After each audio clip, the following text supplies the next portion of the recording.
Messieurs les dirigeants de PME des 8 pays de l'UEMOA et des pays invités, je salue aussi la délégation, les caravanes, les chefs de service qui ont été envoyés depuis leur pays, Monsieur le directeur de cabinet du ministre du Commerce du Burkina Faso, Madame la directrice des PME de Guinée, de la République de Guinée, Messieurs les dirigeants d'institutions financières, chefs d'entreprise, je ne sais pas pourquoi on n'a pas parlé des dames, il y en a aussi. Mesdames et messieurs les directeurs généraux, directeurs et chefs de service, chers invités, chers participants.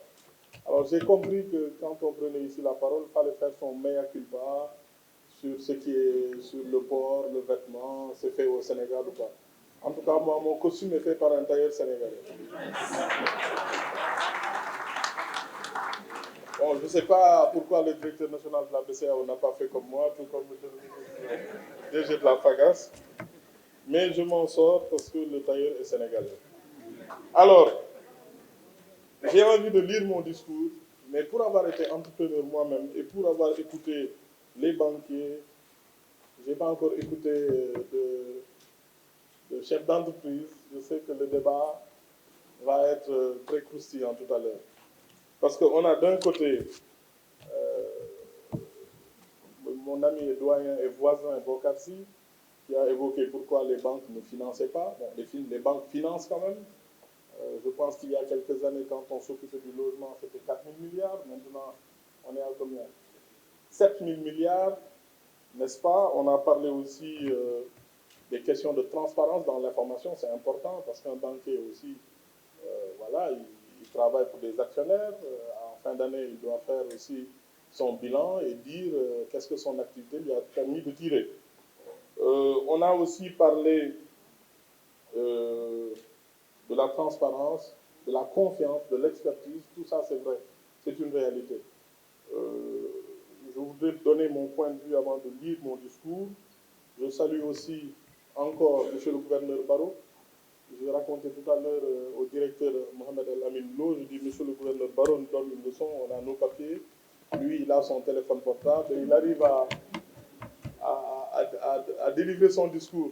Je voulais vous raconter une petite anecdote qui m'a beaucoup impressionné, c'est l'ancien ministre, le président Amadou Mahtar Mbow. J'ai eu le privilège de représenter le président de la République à son anniversaire pour ses 100 ans. Donc on était assis de la même façon, j'étais assis à côté de lui, j'étais à côté de son épouse, et à un moment il sort son iPhone, il ouvre, il fait du scroll, une fois, deux fois, il envoie un vocal et il ferme. Donc M. Barrot, je sais que vous utilisez bien le téléphone, mais je vous souhaite et je nous souhaite à nous tous de pouvoir faire ça à 100 ans, n'est-ce pas? On prie pour le professeur Amadou Mahtambo, que Dieu lui donne encore longue vie. Alors, c'est un grand débat. 7 000 milliards de francs CFA financés au Sénégal, n'est-ce pas? Au Sénégal, je rappelle ce que nous donnent les statistiques, c'est que Singapour, qui est quand même une référence en matière de création d'entreprises, c'est 709 PME pour 10 000 habitants. Le Maroc plus proche, c'est 500 PME pour 10 000 habitants. Au Sénégal, on est à 9 PME pour 10 000 habitants. Donc, de ce point de vue, les banquiers ont raison. Je vais faire un peu l'arbitre. Il faut créer davantage de PME. Mais sur les 7 000 milliards de financement, je pense que les statistiques disent aussi que c'est 500 milliards qui vont au PME. Donc, 500, c'est 1 franc sur 14, ou 1 million sur 14 financés par les banques. Donc, il y a un effort à faire des deux côtés. Si nous notons ensemble cette opportunité, c'est notre espace communautaire.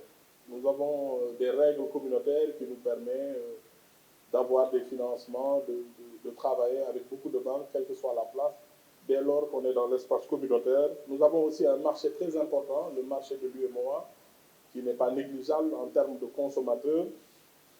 Mais comment aider l'entrepreneuriat? On en a besoin pour créer de l'entreprise. Au niveau de l'État, la fonction publique, avant 2000, c'était 60 000 agents. Après 2000, 91 000 agents. Maintenant, on est à 171 000 agents. Les salaires, rien qu'en 2022, de 2021 à 2023, On est presque à 120 milliards de salaires mensuels payés par la solde centrale. Donc pour vous dire à quel point l'État fait des efforts. Mais les efforts de l'État ne peuvent pas être suffisants. Il faut que le secteur privé prenne le relais. Et le principal booster du secteur privé, ce sont les banques. Nous ne demandons pas aux banques, comme le dit un célèbre animateur de radio, Ahmed Haïdara, qui demande de prendre les fonds politiques de l'État et de les mettre sur la place de l'indépendance et de le casser et de le distribuer à tout le monde. Mais comment créer des règles qui permettent aux banques, aux entrepreneurs d'avoir plus de financement? C'est vrai, il faut de l'expertise, j'en suis convaincu. C'est vrai, il faut plus de documents, mais un entrepreneur, n'oubliez pas, une PME, c'est de 0 à 2 milliards de chiffre d'affaires, si je me trompe, n'est-ce pas? Donc, mais ceux qui sont entre 0 et 100 millions, 0 et 50 millions, qui se battent tous les jours, comme dirait Nicolas Sarkozy, qui se lèvent tôt, qui vendent leurs poissons, qui font leur mille, qui font du consommé local, comment les aider? Je vais même plus loin. Quelle forme de banque pour les aider? Est-ce que la forme actuelle ou classique de la banque qu'on connaît permet de régler ces problèmes? C'est une question plus profonde, puisque au niveau de l'État du Sénégal, on a une expérience assez particulière, c'est celle de la DER. À un moment donné, le président de la République nous dit, tous ceux qui viennent vers moi me disent emploi ou financement, emploi ou financement. Lorsque vous financez, c'est vrai, vous financez quelquefois des mains inexpertes, vous financez peut-être aussi des entreprises ou des projets sur lesquels il n'y a pas assez d'informations. Donc je reviens toujours à ce que M. le Président de l'Association des professionnels de banque dit et qui est un problème réel, c'est la confiance. Un médecin ne peut pas prendre certaines décisions sans diagnostic. Je suis d'accord. Mais malgré tout, il faut soigner les gens. Est-ce qu'on donne toujours des médicaments sans diagnostic? Il faut trouver une solution. Je suis l'homme politique qui parle, mais nous avons besoin d'emploi. Comment faire? Il faut faire bouger les lignes. Et je sais que les banques savent trouver des solutions. Je vais vous raconter une petite histoire. Les banques, il y a quelques années, ont été très inquiétées par l'arrivée des opérateurs de téléphonie dans le secteur bancaire. Le mobile money ou le... Donc les banquiers ont fait comme les chefs d'entreprise que vous êtes. Ils ont crié partout que ce n'est pas normal, le mobile money ne doit pas... Voilà. Eux aussi, ils ont des frustrations, ils ont des inquiétudes. Mais malgré tout, ils ont trouvé des solutions. La dernière fois que je leur ai demandé, ils m'ont dit oui, oui, on s'est entendu finalement. C'est vrai. À un moment, ils sont assis, ils se sont rendus compte que les banques les plus grandes au Sénégal, il y a 10 ans, le critère, c'était le nombre d'agences. Aujourd'hui, le critère, ce n'est plus le nombre d'agences, c'est la collecte que vous faites à partir des opérateurs de téléphonie ou des services financiers téléphoniques. Je ne veux pas citer les marques. Donc, on peut trouver des solutions. Donc, les entrepreneurs doivent faire beaucoup d'efforts, mais les banques aussi doivent pouvoir créer un dispositif adapté à nos réalités économiques. Nous avons beaucoup d'entrepreneurs dynamiques, mais malheureusement, qui ne sont pas éligibles à la bourse de Paris, ni à la bourse de New York, encore moins aux règles de la BCEAO. Donc, il faut trouver un moyen. Il y a une célèbre émission télé qui passe le vendredi soir, où quand il y a un problème, l'animateur dit qu'il faut mettre la balle à terre. Donc, les banquiers, il faut mettre la balle à terre et permettre aussi aux entrepreneurs de pouvoir jouer. Et on peut trouver des solutions. On ne demande pas encore aux banquiers de faire de la philanthropie. On ne demande pas de jeter leur argent par la fenêtre. Mais l'expérience de la DER n'est pas parfaite, je suis d'accord.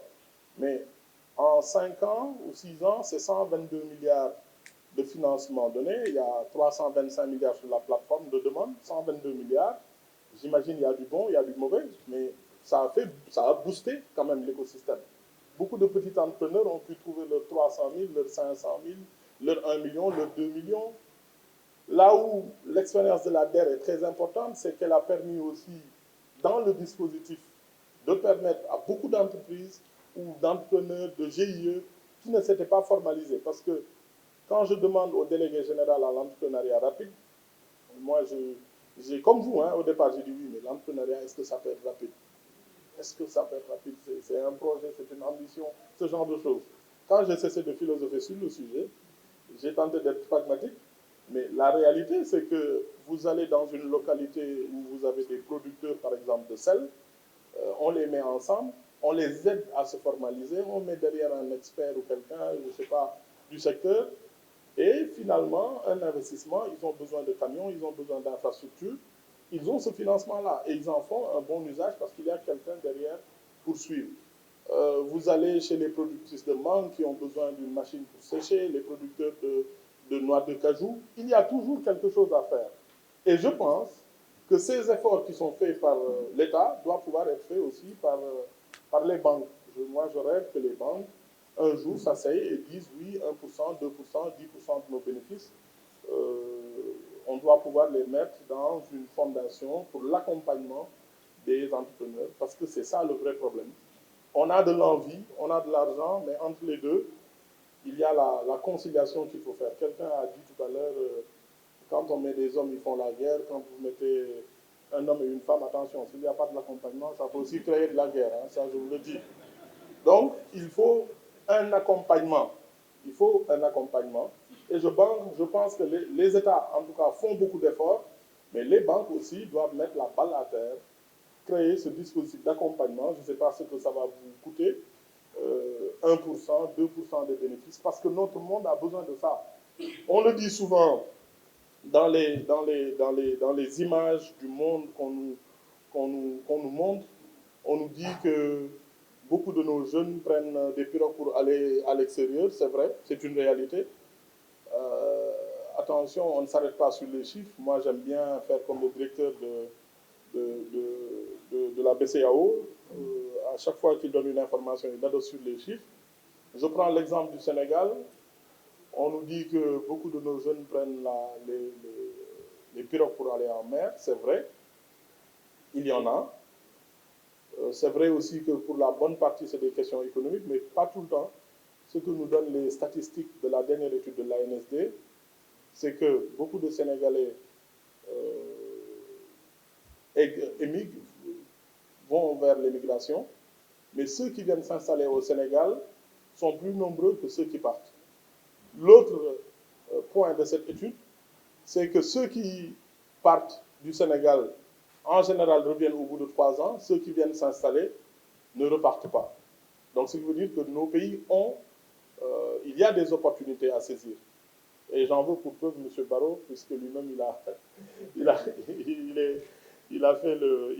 vient de raconter son histoire personnelle. Donc, on a beaucoup d'opportunités, sachons les saisir, mais l'État fait des efforts, mais je pense que les banques, dans l'accompagnement, je ne dis pas dans une distribution automatique d'argent, dans une action philanthropique, dans l'accompagnement, permettre aux acteurs, aux PME, de pouvoir accéder à ces financements. Madame Ba pourrait nous l'expliquer, c'est la mise à niveau, c'est la formalisation. En tout cas, nous, avec nos maigres moyens, au niveau de l'État du Sénégal, en 5 ans, on a pu permettre à beaucoup d'entreprises de se formaliser, de se mettre à niveau et de pouvoir avancer. Maintenant, la demande est encore plus grande. Il faut encore faire des efforts.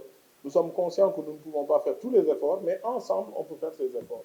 Donc moi, j'attends l'action des banques. Il ne faut pas que chacun reste dans sa surface de réparation, comme on dit au football. Chacun dit j'attends le ballon, j'attends, il va arriver, je vais le dégager loin. De toutes les façons, si tu n'as pas tes états financiers certifiés, si tu n'as pas ta liasse au niveau des impôts, d'accord, ça se fait pour les entreprises structurées. Maintenant, les autres qui veulent se soigner, pour prendre la métaphore du médecin, comment on fait? Sans analyse, donc on ne donne pas de comprimés, on ne donne pas on ne fait pas de vaccination. Il faut trouver une solution. Et cette solution ne doit pas seulement émaner des États, puisqu'on a une économie à faire marcher, on a des emplois à donner, on ne veut plus que les jeunes aillent à l'étranger. Donc, je pense qu'il y a un effort à faire de chaque côté.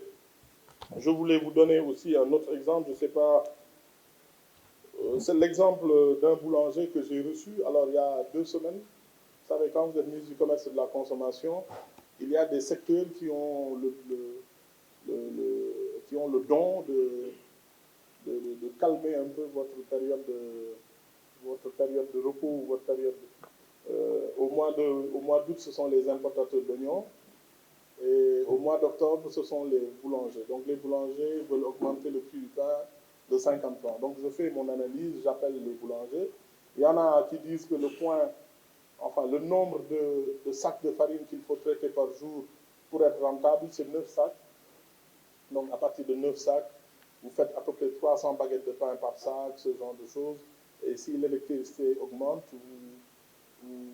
il faut augmenter le prix du pain. Et j'en reçois un qui m'explique que lui, il fait 200 sacs. Et je lui demande, mais comment vous faites pour faire 200 sacs? Il me dit, oui, moi, il y a quelques années, j'en faisais 9, 10, comme tout le monde.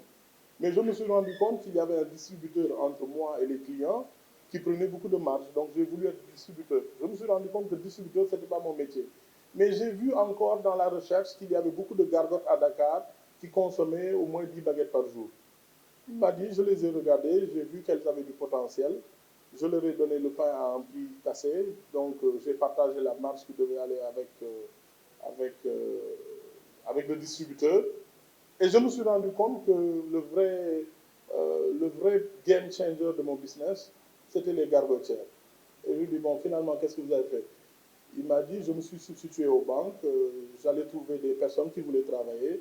Je faisais un petit investissement de 100 000 francs, leur trouvant une table, des bancs, des assiettes. Et tout cela, c'était pour leur fournir du pain. Au bout de 3 mois, ils me remboursaient mes 100 000 francs et j'arrivais à leur donner du pain pour la vie. Donc les banquiers aussi, peut-être qu'il faut vous inspirer de ce boulanger. Peut-être qu'il ne demandera pas beaucoup d'honoraires, mais il a fait de l'accompagnement à ses futurs clients. Il est allé chercher ses clients, il les a pris par la main, il leur a fait traverser la rue, il leur a permis d'avoir ses financements. Donc, je ne sais pas s'il y a toujours intérêt à lire mon discours, mais je vais peut-être sacrifier un peu à la tradition. Donc, je me réjouis de me trouver parmi vous pour ouvrir ce salon, symbole de notre intégration régionale réussie. Aujourd'hui érigé en modèle dans d'autres zones géographiques à travers le monde. Au nom de son Excellence M. Macky Sall, président de la République du Sénégal, je souhaite aux participants la bienvenue chez vous, au Sénégal, au pays de la Teranga et en sa capitale Dakar, centre névralgique de l'activité bancaire de la sous-région, car abritant le siège de la Banque centrale des États de l'Afrique de l'Ouest. Durant les 4 prochains jours, notre ville capitale sera aussi la capitale des PME régionales, avec cette 9e édition du Salon des banques et PME de l'UEMOA. En direction des invités venus des 8 pays de l'UEMOA, et d'ailleurs qui nous font le privilège de participer à la présente édition, j'adresse mes remerciements appuyés. Aussi, je note pour m'en féliciter la participation significative des chefs d'entreprise, des représentants des institutions financières, des entrepreneurs, des représentants du gouvernement, des associations et des organisations professionnelles. À travers votre présence massive, chacun peut mesurer l'enjeu des sujets dont nous discutons aujourd'hui.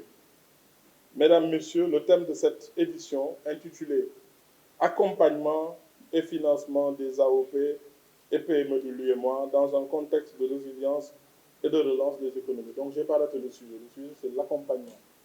Donc, il faut beaucoup d'accompagnement et d'une pertinence qui épouse les enjeux de l'heure. Il souligne l'importance cruciale des PME en tant que moteur de la croissance économique et du développement durable de notre région.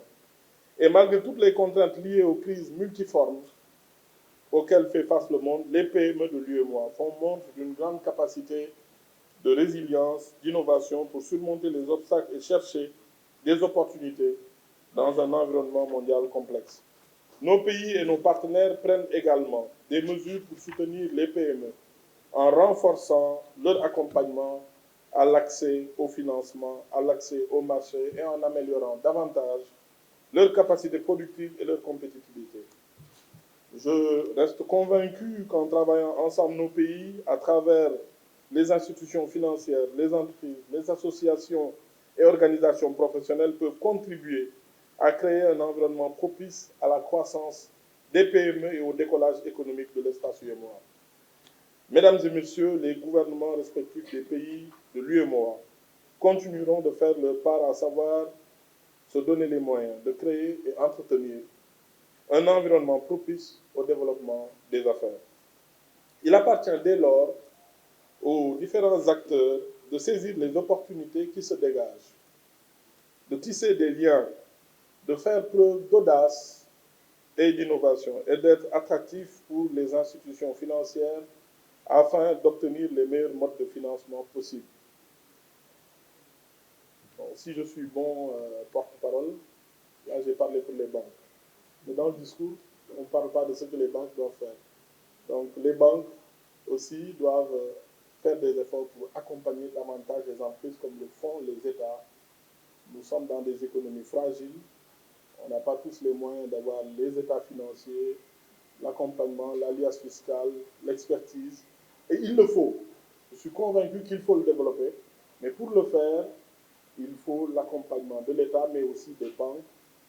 Je l'ai dit la dernière fois, une entreprise, c'est un bébé qui naît, qui a besoin d'être massé, qui a besoin de vaccination, qui a besoin de vitamines, de farine de croissance.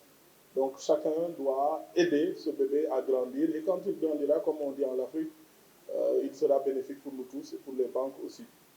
Donc je ne saurais clore mon propos sans remercier le comité d'organisation co-dirigé par M. le directeur des PME, M. Seydina Aboubakar Sadikh Ndiaye, et M. Nagalo. Nous vous félicitons pour votre persévérance, comme l'a dit M. le gouverneur. Je remercie également tous les partenaires qui ont concouru à la bonne tenue de cet événement, les sponsors ainsi que les autorités ici présentes, M. le ministre, directeur général du FAGAS, Monsieur le gouverneur, Monsieur le président de l'association des professionnels de banque, Madame Kabo de l'UMOA. Le gouvernement du Sénégal, par ma voix, est disposé à travailler avec l'ensemble des acteurs pour réaliser les objectifs visant le renforcement de la résilience des PME afin de garantir la relance de nos économies en ces temps difficiles. À cet effet, nous restons attentifs aux conclusions et recommandations qui découleront de nos travaux. Ensemble, travaillons au renforcement de nos économies, à la création d'emplois, à la promotion de l'innovation et à la construction d'un avenir prospère pour l'ensemble des pays de l'UEMOA. Sur ces mots, je déclare ouverts les travaux de la 9e édition du Salon des banques et des PME de l'UEMOA. Je vous remercie.